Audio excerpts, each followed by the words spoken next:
Hello students. हम जो अपना 13 चैप्टर है why do we fall ill वो डिस्कस कर रहे थे। उसमें हमने उसका बेसिक हेल्थ डिजीज के बारे में, डिफरेंसेस या इन्फेक्शियस एजेंट और ट्रीटमेंट के कौन कौन से मेथड्स है, क्या प्रिंसिपल है ट्रीटमेंट का, वो सारी चीजें हमने अपनी जो प्रीवियस क्लासेस थी उनमें डिस्कस कर ली है। आज की जो क्लास है उसमें हमें प्रिंसिपल ऑफ प्रिवेंशन के बारे में पढ़ना है कि भाई कई बार ट्रीटमेंट के बाद भी हम 100% जो हमारा ऑर्गन इन्फेक्ट हुआ है वो रिकवर नहीं कर पाता है। पेशेंट उसकी बॉडी प्रॉपर फंक्शनिंग नहीं कर पाती है, तो क्या किया जाए कि कैसे हम डिजीज से बच सके। तो वही चीजें हम आज की क्लास में अपने में डिस्कस करेंगे। यहाँ अगर हमने ट्रीटमेंट करवा लिया उसके बाद हमारी जो डिजीज थी वो कम्प्लीटली 100% तो क्योर नहीं हो पाती। क्या होता है, मान लो किसी ऑर्गन पे उस इन्फेक्शियस एजेंट का इफेक्ट पड़ा है तो वो डैमेज हुआ है और वो डैमेज ऑर्गन कंप्लीटली रिकवर नहीं कर पाता है। तो ऐसी टाइम पे कि भाई हमें डिजीज ही ना हो, उस चीज के लिए हमें क्या करना, अपना बचाव रखना है। इलाज से बेहतर अपना बचाव है कि अपना बचाव करके रखो, क्योंकि इलाज करवाने के बाद भी हम कंप्लीटली एक हेल्थी पर्सन नहीं बन सकते। उसके बाद भी कुछ चीजें हैं जो हमारे अंदर प्रॉपर काम नहीं कर पाएंगी। तो स्टार्ट करते हैं। प्रिंसिपल ऑफ द प्रिवेंशन, कौन कौन से प्रिंसिपल है जो प्रिवेंशन के इंक्लूड होंगे। Three limitations, limitations are confronted while treating an infectious disease। एक infectious disease है, उसका हमने ट्रीटमेंट करवा लिया लेकिन उसके बाद भी तीन मेन लिमिटेशंस तो रह जाती है, तीन कमियां तो रह जाती है। एक तो 100% उसका क्योर नहीं होगा, पेशेंट है वो कम्प्लीटली वीक हो चुका है, वो काफी टाइम तक बेड रेस्ट पे रह चुका है, उसके बाद उसको उस चीज की आदत सी पड़ जाती है। तीसरा, जब उसका ट्रीटमेंट चल रहा है, कंप्लीट ट्रीटमेंट नहीं हुआ है, इन्फेक्शन हुआ उसके बाद ट्रीटमेंट चल रहा है, उस टाइम पीरियड के बीच में इन्फेक्शन कोज हुआ एंड फिर उसका ट्रीटमेंट हो रहा है। इसके बीच में जो टाइमिंग होगा, जो टाइम पीरियड होगा इन दोनों स्टेजेस के बीच में, उस टाइम पर जो पेशेंट है उसकी वजह से जो डिजीज है वो स्प्रेड हो सकती है, फैल सकती है किसी और पर्सन के अंदर। वो डिजीज फैल सकती है, वो किसी भी वे में, अलग डायरेक्ट वे, इनडायरेक्ट वे, वो हम पहले डिस्कस कर चुके हैं कि कौन सी डिजीज कैसे फैलेगी। तो वो इन्फेक्शियस एजेंट से एक हेल्थी पर्सन में एंटर कर सकती है। In some case, 100% recovery is not possible because of damaged organ। 100 cases percent recovery है वो नहीं होती है जो हमारा डैमेज ऑर्गन है उसके। During treatment patient is likely to be bedridden for some time. उसको बेड रेस्ट पे रखा गया काफी टाइम पीरियड के लिए, तो उस पेशेंट को, मरीज को उस चीज की आदत सी हो जाती है, तो वो काफी टाइम तक उसी स्टेज में रहने का, मतलब उसका हैबिचुअल हो चुका होता है उस चीज के लिए।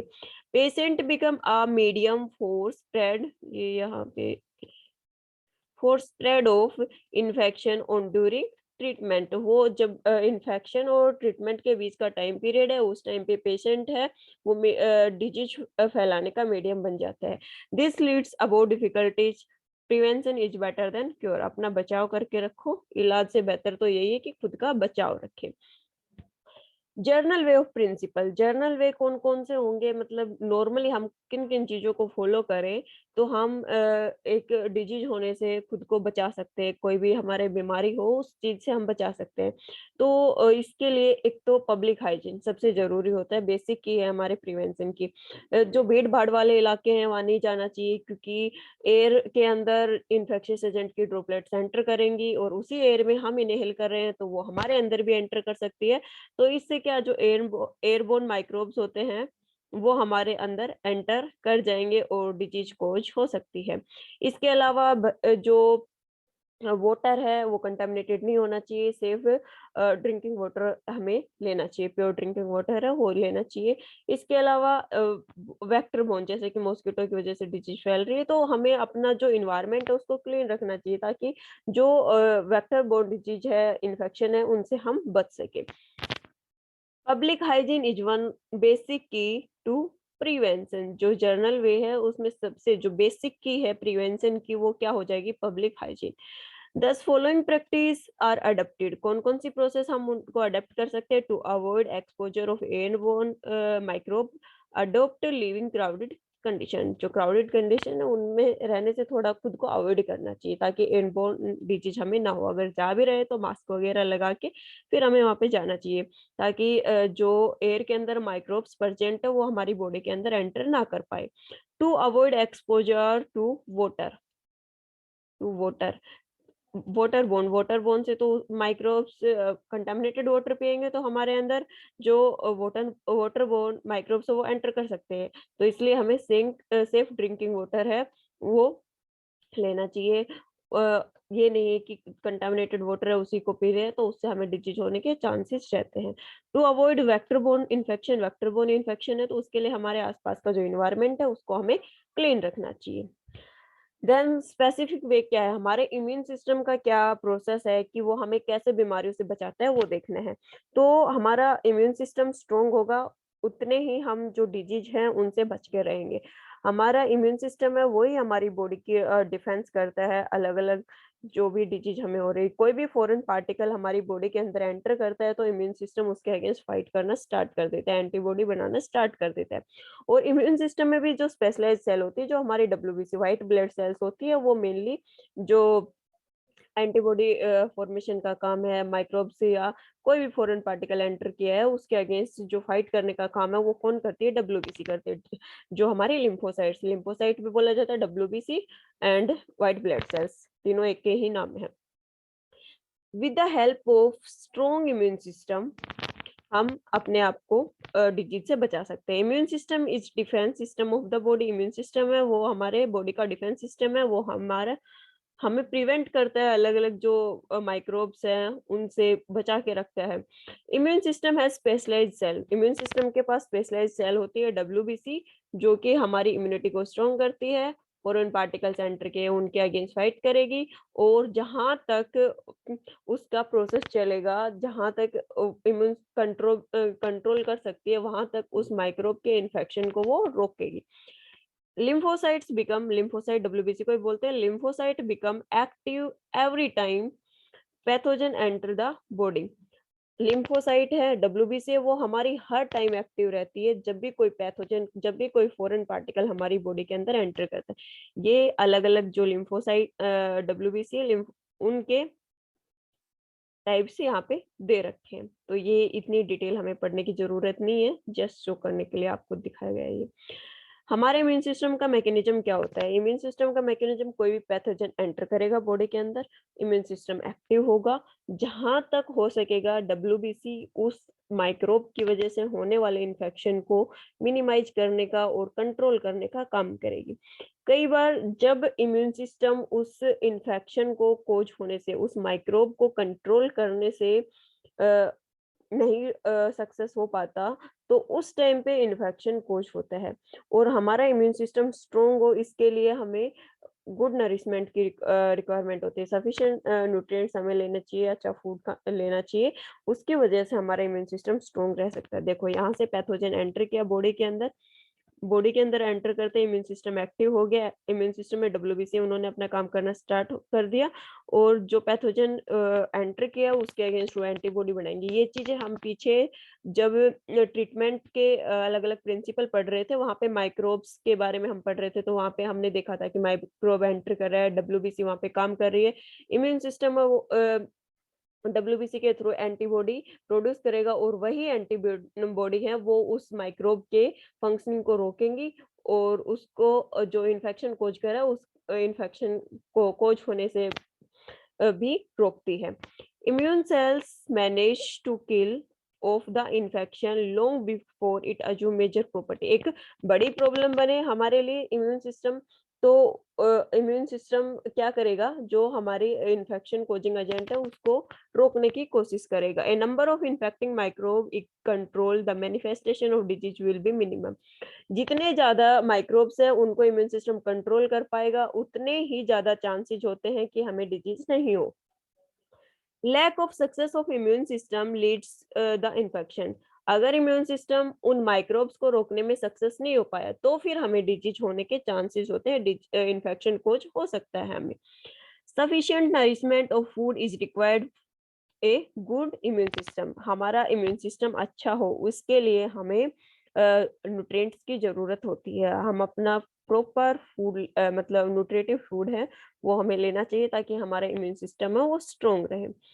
फिर है इम्यूनाइज़ेशन, जो इम्यून सिस्टम का मेन प्रिंसिपल है, वो कैसे काम करता है। तो फर्स्टली इम्यून सिस्टम है, वो एक बार कोई भी पैथोजन बॉडी के अंदर एंटर कर गया तो उसके अगेंस्ट एंटीबॉडी प्रोड्यूस कर लेता है। जब भी फिर दोबारा से वो पैथोजन एंटर करेगा तो वो एंटीबॉडी है वो पहले ही उसको वहाँ पे रोक देती है। वो उसके इन्फेक्शन को कोज होने से रोक देती है स्टार्टिंग में, क्योंकि ऑलरेडी बॉडी के अंदर जो हमारी बॉडी है उसमें उस माइक्रोब के अगेंस्ट, उस पैथोजन के अगेंस्ट एंटीबॉडी बन चुकी है, वो वहाँ पे फाइट करेगी और माइक्रोब को वहीं की वहीं सप्रेस कर देगी।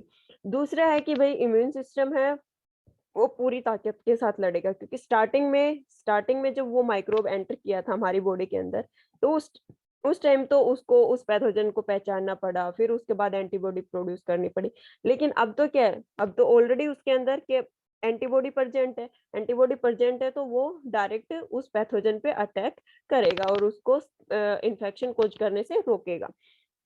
और डायरेक्ट सारी प्रोसेस जल्दी-जल्दी हो रही है तो इन्फेक्शन है वो वहाँ से जो इन्फेक्शियस एजेंट है वो वहाँ से एलिमिनेट कर जाएगा, क्योंकि वहाँ पे वो इन्फेक्शन कॉज़ नहीं कर पा रहा है just because of the antibody. Antibody है वो पहले ही वहाँ पे प्रोड्यूस हो चुकी थी, बॉडी के अंदर ऑलरेडी प्रेज़ेंट थी, उन्होंने पैथोजन को पहचानने में ना तो टाइम लगाया, ना ही उनको डब्ल्यूबीसी एक्टिव होंगी, न्यू एंटीबॉडी है वो बनेंगी। इतना पूरा प्रोसेस फॉलो नहीं किया, एंटीबॉडी ऑलरेडी प्रेजेंट है, वो डायरेक्ट पैथोजन पे अटैक कर रही है और अटैक करके उसको इन्फेक्शन होने से रोक रही है।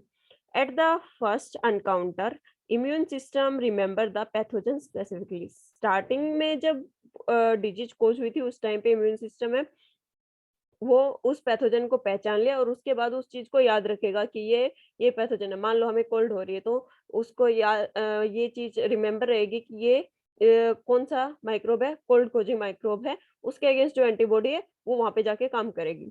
इन the second encounter, immune system respond to greater vigour. Second time में जब इम्यून सिस्टम में कोई पैथोजन गया तो उसके पूरी ताकत के साथ वो वहां पे काम करेगा, फुल एनर्जी के साथ जो एंटीबॉडी है वो उस पे अटैक करेंगे एंड उसको धीरे-धीरे खत्म कर देंगे। This leads to elimination of infection more quickly. और ये बहुत ही जल्दी उस माइक्रोब को वहाँ से खत्म कर देती है और इन्फेक्शन कोज नहीं करने देती।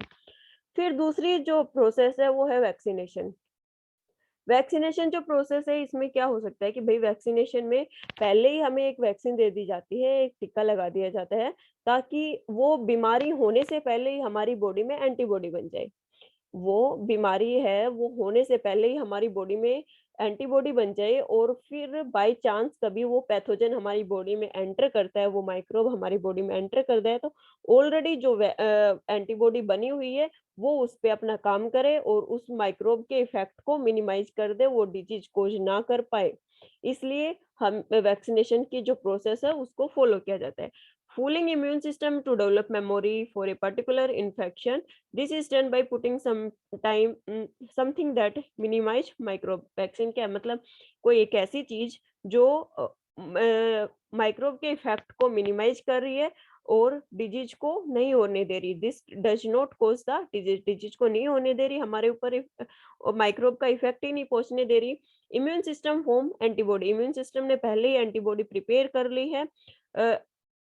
Therefore, during the second encounter, body recognize pathogen और फिर उसके बाद जो बॉडी है वो पैथोजन को याद रखेगी, दस destroy it before can spread disease. और उसको पहले ही डिस्ट्रॉय कर दिया जाएगा कि वो डिजीज फैलाए। डिजीज फैलाने से पहले ही उसको खत्म कर दिया। वो बॉडी में एंटर किया, एंटीबॉडी ऑलरेडी प्रेजेंट थी। प्रेजेंट क्यों थी? क्योंकि हमने वैक्सीन ली हुई है, उसमें उसकी वजह से बॉडी में उसके अगेंस्ट एंटीबॉडी बनी हुई है और वो एंटीबॉडी उसके ऊपर अटैक करेंगे, अटैक करके उसको इन्फेक्शन कोज करने से पहले ही वहां से डिस्ट्रॉय कर देंगे।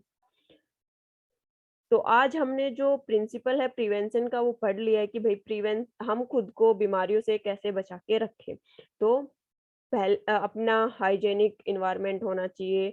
इसके अलावा अपने इम्यून सिस्टम को स्ट्रॉन्ग रखो। इसके अलावा अगर किसी बीमारी के अगेंस्ट जो वैक्सीनेशन प्रोसेस है तो वो हमें लेनी चाहिए। ये सारे के सारे प्रिवेंशन अगर हम फॉलो करेंगे तो हम ऑब्वियसली डिजीज फ्री रह सकते हैं। तो ये सारी की सारी जो प्रोसेस है, इनके द्वारा हम खुद को बीमारियों से बचा कर रख सकते हैं। इसी के साथ जो हमारा 13 चैप्टर है why do we fall ill वो कंप्लीट हो गया है। अब नेक्स्ट क्लास में हम अपना जो नेक्स्ट चैप्टर है वो स्टार्ट करेंगे। इसके नोट्स हैं, स्लाइड्स काफ़ी हैं, इसके साथ में जो आपकी एनसीईआरटी बुक है वो रीड कर लेना। फिर भी अगर कोई प्रॉब्लम आए तो कमेंट बॉक्स में लिख दीजिए, एक अलग जो भी टॉपिक में प्रॉब्लम होगी उस पर्टिकुलर टॉपिक की अलग से वीडियो अपलोड कर देंगे। अगर वीडियो कुछ इन्फॉर्मेटिव लगी तो प्लीज़ लाइक कर देना, शेयर कर देना। Thank you so much, have a nice day.